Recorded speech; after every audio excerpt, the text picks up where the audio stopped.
بسم اللہ الرحمن الرحیم۔ آدم علیہ السلام کو جب جنت سے راندہ درگاہ کیا گیا، جنت سے نکالا گیا، زمین پر اتارا گیا، تو لکھا یہ ہے کہ آدم علیہ السلام جو وہاں سے چلنے لگے تو انہوں نے وہاں سے وہ حجر اسود کو اٹھا لیا۔ حجر اسود کو بطور موڑے کے بیٹھنے کے لیے ایک سیٹ کے طور پر حجر اسود کو بغل میں لے لیا اور زمین میں اتار دیے گئے۔ اور دوسری روایت میں آتا ہے کہ جس رات میں آدم علیہ السلام کو آسمان سے زمین پر اتارا گیا تو اس رات میں آدم علیہ السلام بڑے وحشت محسوس کر رہے تھے، بڑے مایوس اور پوری اس دنیا کے عالم میں اکیلے رات کو بیٹھے ہیں اور بڑی ایک مایوسی اور وحشت طاری ہے۔ اس رات میں اللہ تبارک و تعالیٰ نے جنت کے دو جواہر یعنی ایک حجر اسود اور دوسرے مقام ابراہیم، یہ دو پتھر اللہ تبارک و تعالیٰ نے اس رات میں آدم علیہ السلام کے ساتھ اتار دیے۔ جب صبح کی روشنی پھیلی تو آدم علیہ السلام نے اپنے پاس یہ دونوں پتھر پڑے دیکھے، پہچان گئے کہ یہ تو جنت کے میرے ساتھی ہیں، کہ جنت کے جواہرات میں سے آپ نے دونوں کو لے کر سینے سے لگا کے ان کو بغل گیر ہو گئے۔ اسے تسکین حاصل کرنے لگے کہ یہ وہ جنت کا ایک سامان میرے ساتھ آ گیا ہے۔ اس طریقے سے اللہ نے ان دونوں پتھروں کو زمین پر اتارا۔ اور عجیب بات ہے کہ ایک حدیث میں آتا ہے کہ آدم علیہ السلام جو حجر اسود لے کر آئے تھے، اصل میں حجر اسود ایک فرشتہ تھا۔ جب آدم علیہ السلام کو جنت میں اللہ تبارک و تعالیٰ نے آباد کیا، ایک فرشتے کی نگرانی لگا دی تھی کہ آدم علیہ السلام کی نگرانی کرے کہ وہ ان تمام کی تمام جنتین کے لیے مباح ہے، لیکن یہ جو ایک درخت ہے، اس درخت کے کھانے سے ان کو منع کیا گیا ہے،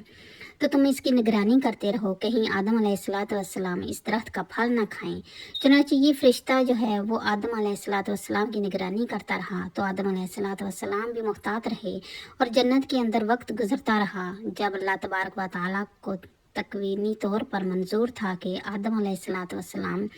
پھل کھائیں اور پھر آگے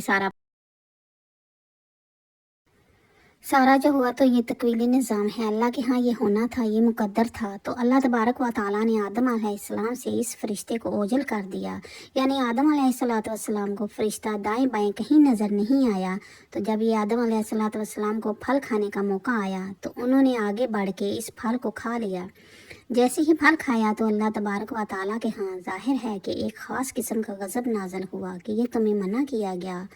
تو کیوں کھایا؟ تو اسی ہیبت اور دبدبے کے عالم میں اللہ تبارک و تعالیٰ نے اس فرشتے کی طرف دیکھا۔ جب اس ہیبت کے عالم میں اس فرشتے کو دیکھا ہے تو فرشتہ خوف سے پتھر بن گیا اور وہ حجر اسود کی شکل کے اندر قائم ہو گیا، اور جس کو آدم علیہ السلام زمین پہ لائے۔ اس کی تائید ایک دوسرے صحیح حدیث یہ ہے کہ نبی کریم صلی اللہ علیہ وآلہ وسلم فرماتے ہیں کہ کل روز قیامت میں جب حجر اسود میدان حشر میں آئے گا تو اس کے دو کان ہوں گے، اس کی دو آنکھیں ہوں گی، اس کی زبان ہوگی، باقاعدہ ہاتھ ہوں گے، گویا کہ پورے ہاتھ پیر کے ساتھ یہ میدان حشر کے اندر پہنچے گا۔ اور ساتھ ہی نبی کریم صلی اللہ علیہ وآلہ وسلم نے فرمایا کیونکہ حجر اسود اصل میں ایک فرشتہ تھا، وہاں اللہ تبارک و تعالیٰ دوبارہ اس کو انہی اعضاء کے ساتھ ظاہر کر دیں گے، اور وہاں پہنچ کر پھر دنیا کے اندر ان کو بوسہ کرنے والے جو لوگ ہیں ان کے حق میں گواہیاں دیں گے۔ تو معلوم ہوا کہ یہ حجر اسود ایک فرشتہ ہے کہ دنیا کے اندر جو لوگ ہیں جو اس کو بوسہ دیتے ہیں اور وہ تختی پر نوٹ ہو جاتا ہے کہ اس آدمی نے مجھے بوسہ دیا، اس کے گناہ معاف کر دیے گئے ہیں، تو کل روز قیامت میں وہ اس کی گواہی دے گا۔ اور مزے کی بات ہے کہ دنیا کے اندر ایک بہت بڑے محدث گزرے ہیں، وہ یہ کہتے ہیں کہ میں مکہ کے اندر حرم حجر اسود کے قریب، کعبہ کے قریب ایک عرصہ تک رہا، تو میں نے ایک مرتبہ عجیب منظر دیکھا کہ یہ حجر اسود وہاں سے نکلا، حجر، اور اس کے دونوں ہاتھ تھے، پیر تھے، اس کے کان، اور پوری ایک انسانی شکل میں نکلتا ہے، وہ نکلا اور کافی دور تک ٹہلتا ہوا دوبارہ وہ اسی جگہ قائم ہو گیا اور اسی طرح پتھر کی شکل اختیار کر دی۔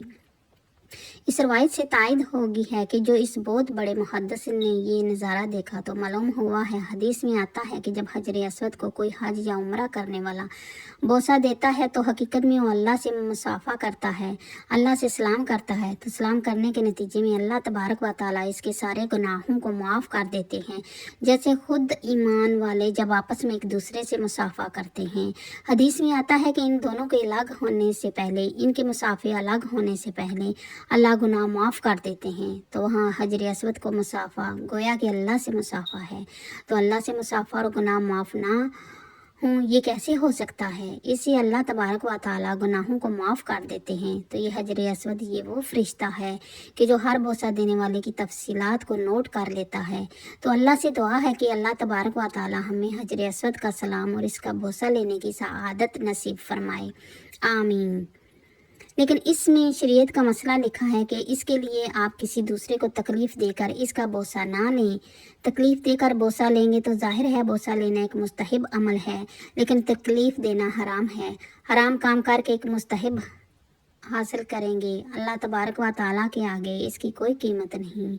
اگر نہیں موقع تو دور سے استلام کر لے، استلام کر کے چوم لیں تو آپ کو وہی اجر ملے گا کہ جو کہ بوسہ دینے کے موقع